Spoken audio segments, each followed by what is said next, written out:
दोस्तों नमस्कार। Today in this particular video we are going to learn about different kinds of sentences that are used to denote something about the past. जब past tense के हम sentences को बनाते हैं तो अलग अलग तरीके के सेंटेंसेस का हम प्रयोग करते हैं। कहीं पर वॉज का प्रयोग करते हैं, कहीं पर हैड का प्रयोग करते हैं, कहीं पर डिड का करते हैं, कहीं पर यूज टू का प्रयोग करते हैं। तो ये कहाँ है, कौन सी बातें हैं जो डिसाइड करती हैं कि कहाँ पर डिड का यूज़ करना है, कहाँ वॉज का, कहाँ हैड का, कहाँ यूज टू का, उनके ऊपर आज हम चर्चा करने जा रहे हैं। ये वीडियो बहुत यूज़फुल होने वाला है इस संदर्भ में। तो आप में से जिन भी लोगों को इसके बारे में जानना है, जिनको डाउट है इस बारे में, वो ये वीडियो अंत तक देखें, ध्यान से देखें। और अगर कोई आपको इसके बावजूद कोई डाउट बचता है, कोई सवाल रहते हैं, तो आप कमेंट बॉक्स में ज़रूर बताएं। तो चलिए प्रारंभ करते हैं। जैसा कि आप हेडिंग से देख सकते हैं, पास्ट टेंस से संबंधित समस्त प्रकार के वाक्य जो है वो इंग्लिश में बनाना कैसे सीखें, इसके ऊपर हम बात कर रहे हैं। तो इसमें मैं आपको बता रहा हूँ कि भूतकाल में निम्न प्रकार से वाक्य बनाए जाते हैं और इन्हें ही हमें क्या करना है, इंग्लिश में बनाना सीखना है। तो इसमें पहला सेंटेंस आप देख सकते हैं, मैं जिसके ऊपर बताना चाहता हूँ आपको। ये पहला सेंटेंस जो आप देख रहे हैं, वह कल बीमार था। इस प्रकार के सेंटेंस में हम किसका प्रयोग कर रहे हैं, वॉज का, सिर्फ ये बताने के लिए कि वह कुछ था, वह कल बीमार था, और इसलिए हमने किसका इस्तेमाल किया, वॉज का प्रयोग किया। सपोज इसकी जगह हम कोई और बात कहते हैं, जैसे यहाँ पर हमने इसको ये सेंटेंस बनाया हुआ है, your friend was absent yesterday. तो your friend was absent yesterday, इसमें भी आप क्या कह रहे हैं, तुम्हारा दोस्त कल अनुपस्थित था। उसने कुछ किया, आप ये नहीं बोल रहे हैं कि वो गया, वो मिला, उसने खाया, उसने कुछ सबमिट किया, उसने कुछ खरीदा, ऐसी कोई बात नहीं हो रही। सिंपल आप बता रहे हैं वो कुछ था। तो जब कभी भी हम बताते हैं कि कोई कुछ था, वो व्यक्ति भी हो सकता है, कोई वस्तु भी हो सकती है। फॉर एग्जाम्पल, आप किसी के घर गए और उसने आपको चाय ऑफर किया और आपने चाय नहीं पी, और उसने पूछा भाई चाय क्यों नहीं पी आपने कल जब मैंने आपको ऑफर की, तो आप उसको बताएंगे because that T was cold, क्योंकि जो चाय थी वो ठंडी थी, इसलिए मैंने वो चाय नहीं पी। इसी प्रकार से आपका किसी के साथ डिस्कशन हो रहा था और आप उसको बोल रहे हो आगे चलकर, जब उसने पूछा कि यार क्या लगा जो कल अपन ने डिस्कस किया, कुछ परिवर्तन आया आपके थॉट में, आप उसको नहीं कोई परिवर्तन नहीं आया हमारे थॉट में। तो उसने पूछा भाई ऐसा क्यों, कोई परिवर्तन क्यों नहीं आया, तो आप उसको जवाब दे रहे हैं परिवर्तन इसलिए नहीं आया because you are not right in that discussion.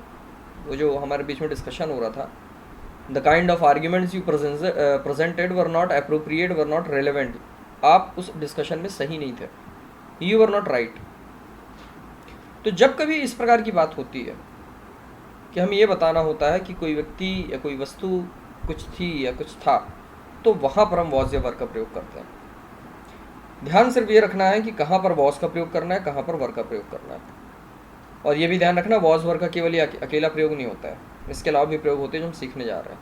यहाँ पर वॉज वर के बाद हम किसी एडजेक्टिव का यूज़ कर रहे हैं। एडजेक्टिव से तात्पर्य एक ऐसा शब्द जो सब्जेक्ट के बारे में कुछ बता रहा है। फॉर एग्जाम्पल इल, तो इल क्या बता रहा है कि ही एक पर्टिकुलर स्थिति में था, मतलब बीमार था।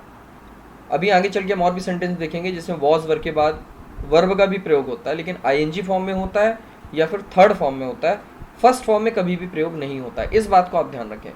We can never use first form of any action verb after was और वर। तो was were have only 3 types of usages. First जो हमने यहाँ देखा, फॉलोड बाय एनी एडजेक्टिव्स, और 2 हम आगे चल के सीखेंगे।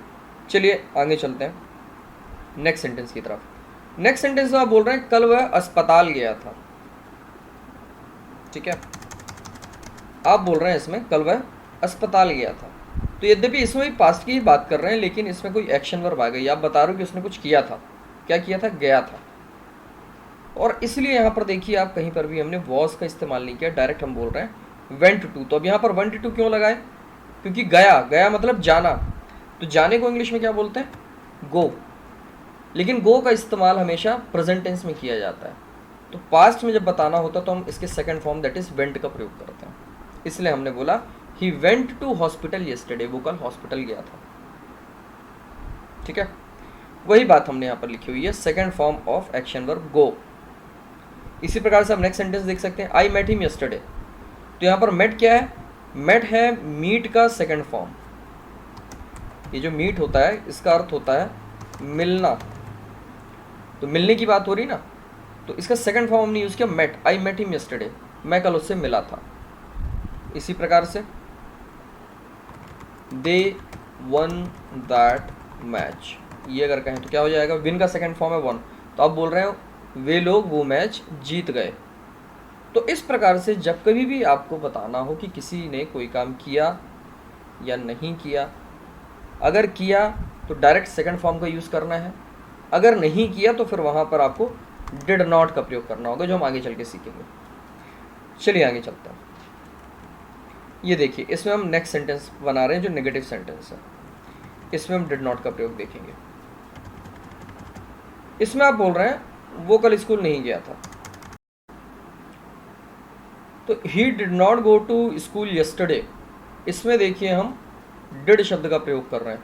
यद्यपि इसमें भी हम क्या बोल रहे हैं, किसी ने कोई काम नहीं किया था। देखिए अब ये ध्यान रखना है, अगर कोई काम किया था मतलब सकारात्मक बात कह रहे हैं आप, तो सीधे वर्ब के सेकंड फॉर्म का प्रयोग होगा, he went to hospital yesterday.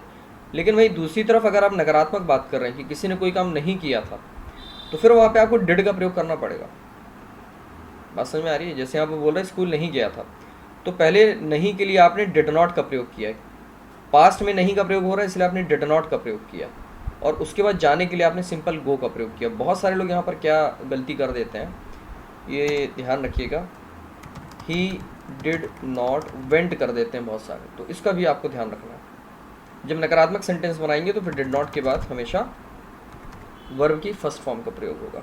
तो वर्ब की सेकंड फॉर्म का प्रयोग भी हम पास्ट टेंस में तभी करते हैं जब अफर्मेटिव सेंटेंस बना रहे हो, सकारात्मक सेंटेंस बना रहे हो। If we have to make negative sentence, we have to use did not plus first form of the verb, even if we are talking about something related to the past. So this is something very important to be remembered. Alright, अब इसमें देखिए आप बोल रहे हैं next sentence में I did not meet him yesterday, तो इसमें भी देखिए met नहीं किया हमने, सिंपल meet ही लगाया। ऊपर वाले में क्या बोल रही था, I met him yesterday, मैं उससे कल मिला था। अब नकारात्मक बात क्या हो गई, कल मैं उससे नहीं मिला था। तो जब नकारात्मक बात की तो हमने यहाँ पर did not का प्रयोग किया, I did not meet him yesterday, मैं कल उससे नहीं मिला था। एक एग्जाम्पल और देखते हैं इसका, फिर आगे चलते हैं। We did not lose that match, हम वो मैच नहीं हारे। ठीक है, चलिए आगे चलते हैं। तो ये भी आपको क्लियर हो गया होगा कहाँ पर हम वर्ब के सेकंड फॉर्म का प्रयोग करते हैं, कहाँ पर वॉज वर्ब का प्रयोग करते हैं, और कहाँ पर डिड का प्रयोग करते हैं। और जब भी डिड नॉट का प्रयोग करते हैं तो उसके बाद हमेशा वर्ब की फर्स्ट फॉर्म आती है, यद्यपि हम बात भले पास्ट की कर रहे हैं। अब देखिए इसमें नेक्स्ट सेंटेंस आया, इसमें आप बोल रहे हैं उससे कल बुखार था। तो इस प्रकार के जो सेंटेंस होते हैं ना, जिसमें हमको बताना होता है कि किसी को कुछ था, कोई बीमारी थी, तो इसमें अपन हैड का प्रयोग करते हैं। ही हैड फीवर यस्टरडे, इसका मतलब होता है उससे कल बुखार था। इसी प्रकार से जब बताना होता है कि किसी के पास कुछ था, ये दो अलग अलग चीज़ें, एक तो बीमारी बताना और दूसरा ये बताना कि किसी के पास कुछ था। जैसा सेकंड सेंटेंस में बता रहे हैं, there was a time when he had 5 luxurious cars, एक वक्त था जब उसके पास 5 लग्जरियस कार थी। ठीक है, तो ऐसे सेंटेंसेस में भी हम हैड का प्रयोग करते हैं। उदाहरण के तौर पे एक और हम सेंटेंस देखते हैं, I could not call you that day because I had some urgent work. ठीक है, उस दिन मैं तुम्हें कॉल नहीं कर पाया, क्यों? क्योंकि मेरे पास कुछ अर्जेंट काम था। तो किसी के पास कुछ था ये बताने के लिए भी हैड का प्रयोग करते हैं, किसी कोई बीमारी थी, तकलीफ थी, वो बताने के लिए भी हम हैड का प्रयोग करते हैं। चलिए आगे चलते हैं, इसी का नेगेटिव सेंटेंस बनाते हैं। अभी हमने बोला किसी के पास कुछ था, अब हम बता रहे हैं किसी के पास कुछ नहीं था। बातों को समझना, दोनों अलग अलग सेंटेंस हैं, नेगेटिव सेंटेंस बना रहे हैं। तो जब आप नेगेटिव सेंटेंस बनाएंगे, भाई उसको कल बुखार था, अब बुखार की वजह से क्या हुआ, कल उसमें बिल्कुल ताकत नहीं थी, कमजोरी आ जाती है बुखार में, तो वही बात कह रहे हैं, कल उससे बिल्कुल ताकत नहीं थी। तो जब ये बताएंगे उसके पास कुछ नहीं था, तो ये देखिए डिड नॉट हैव का प्रयोग होगा वहाँ पर, ये ध्यान रखना अपने को। ये बातें अगर हमने ध्यान रख ली तो जो भी मिस्टेक होती है वो नहीं होगी। He did not have any energy और stamina yesterday, why because he had fever. Similarly यहाँ पर आप बोल रहे हैं I did not have your contact number, मतलब मेरे पास तुम्हारा कॉन्टैक्ट नंबर नहीं था, therefore I could not contact you. तो किसी के पास कुछ नहीं था तो डिड नॉट हैव का प्रयोग करना है, किसी के पास कुछ था तो सिंपल हैड का प्रयोग करना है। Let's move on. पहले वह रोज व्यायाम करता था, तो जब व्यायाम करने की यहाँ पे बात हो रही है तो एक दिन किया होगा ऐसी बात नहीं है, आप क्या बोलो करता था। कल उसने व्यायाम किया तो आप क्या बोलोगे यस्टरडे ही, या तो आप डायरेक्ट सेकंड फॉर्म लगाइए एक्सरसाइज, क्योंकि वर्ब भी होती है यस्टरडे ही एक्सरसाइज्ड, या अगर आप करने के लिए अलग से वर्ब लगा रहे हैं तो आप क्या बोलेंगे यस्टरडे ही डिड एक्सरसाइज। लेकिन यहाँ बोल रहे हैं रोज करता था, तो जब इस टाइप से बात होती है ना कि कोई काम कोई व्यक्ति रोज करता था और इसे बताना होता है, तो वहाँ पर हमको इस वर्ब का यूज़ करना होता है, दैट इज यूज्ड टू। और इसलिए सेंटेंस क्या हो गया, अर्लियर पहले he used to do exercise regularly, पहले वो नियमित रूप से एक्सरसाइज करता था, रोज एक्सरसाइज करता था, रोज व्यायाम करता था, और इसलिए हमने यूज्ड टू का प्रयोग किया। एक और एग्जांपल देखते हैं। Earlier I used to visit that temple regularly, पहले मैं उस मंदिर में रोज जाया करता था। ध्यान ये रखना है यूज्ड टू के बाद जो भी आप वर्ब लगाएंगे वो किस फॉर्म में रहेगी, फर्स्ट फॉर्म में रहेगी, इसका जरूर ध्यान रखिएगा। पास्ट के चक्कर में आप यहाँ पर विजिटेड मत कर दीजिएगा, देखिए टू के बाद यूज़ कर रहे हैं, फर्स्ट फॉर्म में यूज़ होगा, ठीक है। तो यूज्ड टू का प्रयोग वहीं करते हैं जहाँ पर कोई काम व्यक्ति लगभग रोज करता था, ये बताना होता है। नेक्स्ट, कल जब मैं उसके यहाँ पहुंचा तो वो सो रहा था।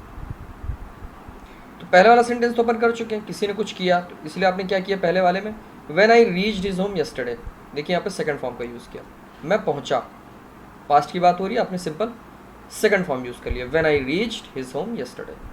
अब आप क्या बोल रहे हैं, उस वक्त वो क्या कर रहा था, ही वॉज स्लीपिंग, मतलब वो काम उस प्रोसेस में था, जब आप वहाँ पहुँचे वो काम चल रहा था, कौन सा काम, सोने का काम, इसलिए आपने यहाँ पर आईएनजी फॉर्म का इस्तेमाल किया है। और क्योंकि पास्ट की बात कर रहे हैं और सब्जेक्ट यहाँ पर सिंगुलर नंबर है, ही क्या है, सिंगुलर नंबर है, इसलिए आप यहाँ पर वॉज का प्रयोग कर रहे हैं। शुरू में जो वॉज का हमने प्रयोग किया था उसके बाद एडजेक्टिव का यूज़ देखा था, यहाँ पर जो वॉज का हम देख रहे हैं यूज़, वॉज या verb depending upon the subject that we are using, इसके बाद आईएनजी फॉर्म का इस्तेमाल करना है, ये बताने के लिए वो जो काम था वो प्रोसेस में था, कंटिन्यूस में था, ठीक है। आगे चलते हैं। वह एक नियमित छात्र बन सकता था, अब आप कैपेसिटी बता रहे हैं उसकी कि वो कोई काम कर सकता था, और वो भी पास्ट टेंस में बता रहे हैं कैपेसिटी। प्रेजेंट में बताते हैं हम कैन का प्रयोग करते हैं, पास्ट में बताते हैं तो कैन का क्या हो जाता है, कुड।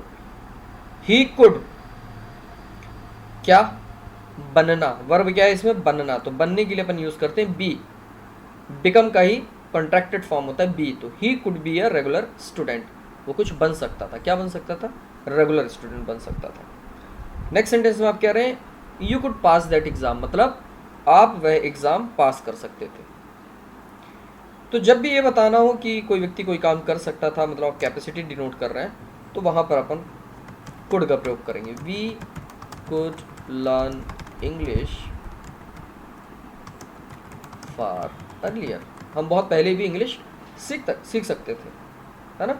तो पास्ट की बात कर रहे हैं और कुछ काम कर सकते थे, कैपेसिटी बता रहे हैं, इसलिए हम कुड का प्रयोग कर रहे हैं यहाँ पर। आगे चलते हैं। इसमें बोल रहे हैं उसे उस दिन बारिश में भीगना नहीं चाहिए था। समझिएगा इसमें भाव क्या है, आप उसको सजेशन दे रहे हैं एक, लेकिन सजेशन नकारात्मक भाव में दे रहे हैं, इसलिए नॉट का प्रयोग हो रहा है। तो सजेशन जब भी हम देते हैं तो शुड का प्रयोग होता है, लेकिन यहाँ पर हम पास्ट की बात कर रहे हैं, तो पास्ट में जब सजेशन देते हैं तो instead of using just should we are suppose to use should have. तुम्हें कल वहां नहीं जाना चाहिए था, you should not have gone there. तुम्हें अपना काम समय पर पूरा करना चाहिए था, you should have completed your work in time. तुम्हें उसके साथ बदतमीजी से पेश नहीं आना चाहिए था, you should not have misbehaved with him. So whenever we talk of past, particularly about a suggestion or advice, don't forget that we have to use the word should have, not just should. अकेला अगर आप should use कर रहे हैं तो इसका इस्तेमाल केवल प्रेजेंट टेंस के संदर्भ में होता है, इसलिए हम यहाँ पर बोल रहे हैं उसे उस दिन बारिश में भीगना नहीं चाहिए था। He should not have got wet in the rain that day. और दूसरा सेंटेंस इसमें बताया you should not have wasted your time, तुम्हें अपना वक्त बर्बाद नहीं करना चाहिए था। ठीक है, नेक्स्ट सेंटेंस है उससे अपनी तबीयत को लेकर थोड़ी सतर्क रहना चाहिए था। तो ये बिल्कुल मिलती जुलती बात है। ऊपर आपने नकारात्मक बात की है और नीचे आपने सकारात्मक बात की, उसे कोई काम करना चाहिए था, तो उसे थोड़ा सतर्क रहना चाहिए था। तो यहाँ रहने के लिए वही होने वाली मीनिंग आती है, बी शब्द का प्रयोग करते हैं। और हैव के बाद हमेशा जब बी शब्द का प्रयोग होता है तो बीन का प्रयोग होता है, अकेला बी नहीं लगाते। He should have be careful नहीं लगाते, क्या होता है he should have been careful. Similarly next वाले में क्या बोल रहे हैं, you should have been punctual, तुम्हें समय का पाबंद होना चाहिए था। सिंपल आप बोलेंगे तुम्हें समय का, सिंपल बोलेंगे कि तुम्हें समय का पाबंद होना चाहिए तो आप सिंपल बोल देंगे कि यू शुड बी पंक्चुअल। लेकिन आप पास्ट की बात कर रहे हैं इसलिए शुड भी नहीं होगा, क्या होगा you should have been punctual. Next, हमने यह फिल्म पहली बार करीब 10 साल पहले देखी थी। अब देखिए इसमें भी हम बात पास्ट की ही कर रहे हैं, हमने कोई काम किया था लेकिन काफ़ी वक्त हो गया उस काम को किए हुए, 10 साल बहुत लंबा समय होता है। तो जब इस तरीके की बात होती है ना, ये बताना होता है कि ये वक्त काफ़ी बीत चुका है उस पर्टिकुलर काम को किए हुए, तो वहाँ पर हम डायरेक्ट सेकंड फॉर्म का यूज़ ना करके हम उसके पहले हैड का प्रयोग कर लेते हैं। और इसलिए आप यहाँ पर कह रहे हैं we had watched this movie for the first time about 10 years ago। इसी प्रकार से नेक्स्ट सेंटेंस में आप कह रहे हैं I had submitted my assignments 3 weeks ago, मैंने 3 हफ्ते पहले ही अपना असाइनमेंट जमा कर दिया था। अगर आपने अभी अभी किया तो सिंपल आप बोल सकते हैं I submitted my assignment yesterday, day before yesterday.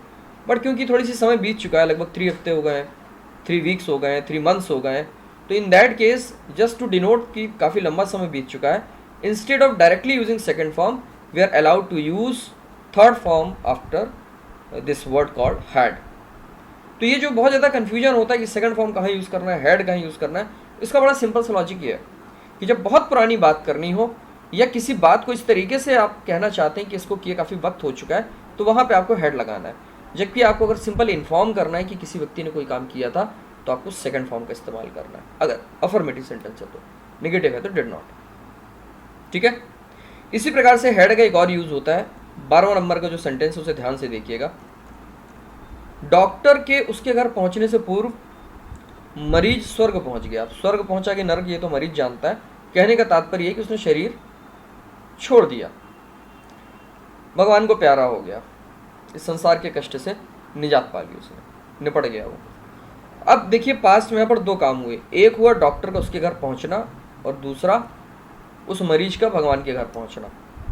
तो जब पास्ट में 2 काम होते हैं ना इस तरीके से, तो हमको ये पता करना होता है कि पहले कौन सा काम हुआ और बाद में कौन सा काम हुआ। तो इस कंडीशन में जो काम पहले होता है, जैसे पहले क्या हुआ, अपन ये बोल रहे हैं ना डॉक्टर के उसके घर पहुंचने से पहले, मतलब पहले मरीज स्वर्ग पहुंच गया, तो पहले मरीज का मृत्यु को प्राप्त होना हुआ, इसलिए देखिए उसमें हमने हैड का प्रयोग किया है। और उसके बाद डॉक्टर पहुंचा तो यहाँ पे हमने सेकंड फॉर्म का यूज किया। ठीक है, तो जो काम पहले होगा उसमें हेड का प्रयोग करना है, जो उसके बाद होगा उसमें सेकंड फॉर्म का यूज करना है। तो हेड के 2 लॉजिक होते हैं यूज करने के, एक पहले मैंने बताया कोई काम बहुत समय पहले आपने कर लिया ये बताना है, वहाँ पे हेड का यूज कर सकते हैं। दूसरा, जब भी पास्ट में 2 एक्शन वर्ब का इस्तेमाल हो तो उनके सीक्वेंस को बताने के लिए कि कौन सा काम पहले हुआ कौन सा काम बाद में हुआ, तो जो काम पहले हुआ उसको हेड में, जो काम बाद में हुआ उसको सेकंड फॉर्म में डिनोट किया जाता है। इसी से मिलता जुलता एक सेंटेंस नीचे आपको बताया गया है, the train had left the station before we reached there. मतलब हमारा स्टेशन पहुंचना हुआ और ट्रेन का स्टेशन को छोड़ना हुआ। अब इसमें से 2 में से एक काम पहले हुआ, दूसरा काम बाद में हुआ, तो आप सेंटेंस देख के बता सकते हैं पहले कौन सा काम हुआ। हेड किसके साथ लगा है, the train had left the station, मतलब पहले ट्रेन चली गई उसके बाद हम वहां पहुंचे। ठीक है, तो आई होप आपको बात समझ में आ रही कि कहां पर हेड का इस्तेमाल करना और कहां पे सेकंड फॉर्म का इस्तेमाल करना। इसी प्रकार से एक सेंटेंस होता है जिसमें हम हैड टू का इस्तेमाल करते हैं, उसका मैंने एक एग्जांपल यहाँ पे दिया हो, कल मुझे अचानक भोपाल जाना पड़ा। तो इसमें हम क्या बोलेंगे, कोई काम करना पड़ा, यहाँ पर हम हैड के साथ टू लगा देंगे। जैसे प्रेजेंट में हम बोलते हैं करना पड़ता है, against our will we have to wake up early in the morning, हमें अपनी इच्छा के खिलाफ सवेरे जल्दी उठना पड़ता है। प्रेजेंट की बात कर रहे हैं तो हैव टू या हैज़ टू का इस्तेमाल करते हैं, और पास्ट की बात कर रहे हैं, ये बताना है कि किसी को कोई काम करना पड़ा, तो वहाँ पर हम हैड टू का इस्तेमाल करते हैं। तो ये एक और सेंटेंस आप ध्यान रखिएगा। इसका एक और एग्जांपल देख लेते हैं।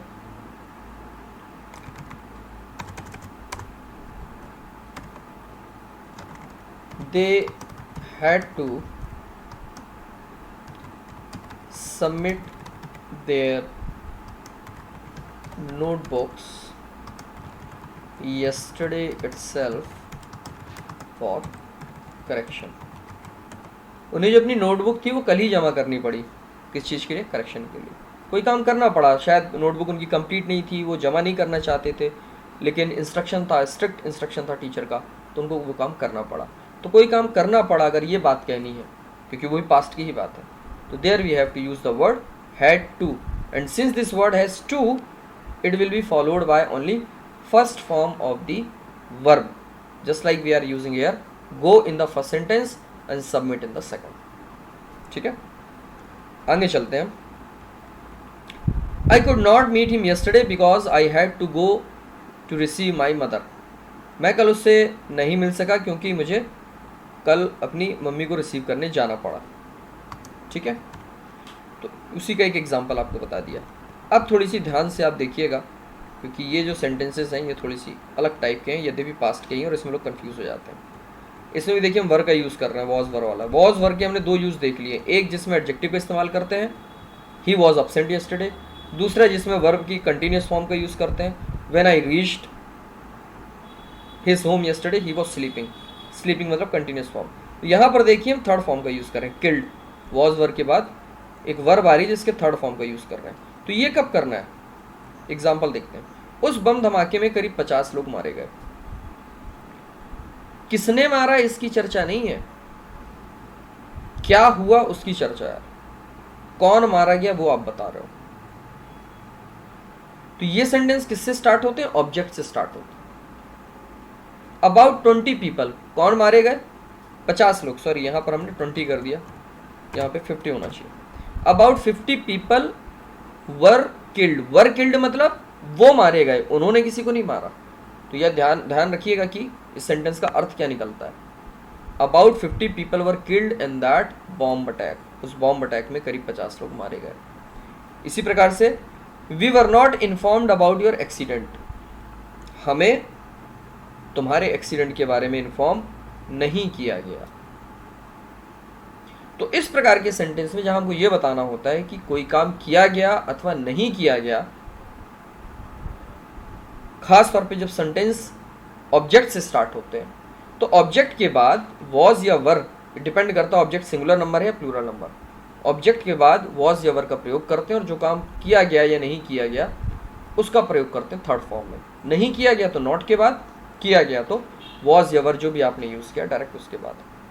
ठीक है, आगे चलते हैं।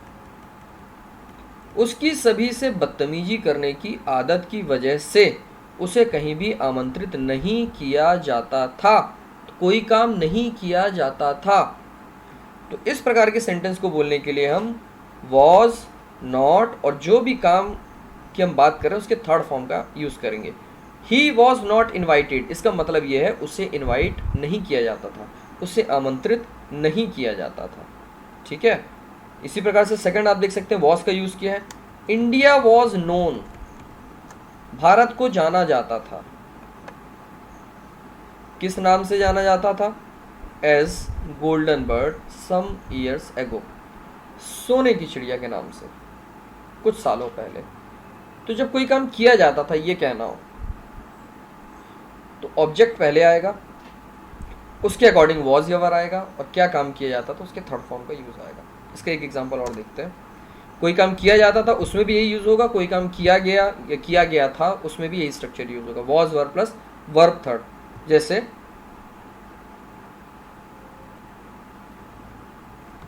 Those prisoners were released on last 15th August।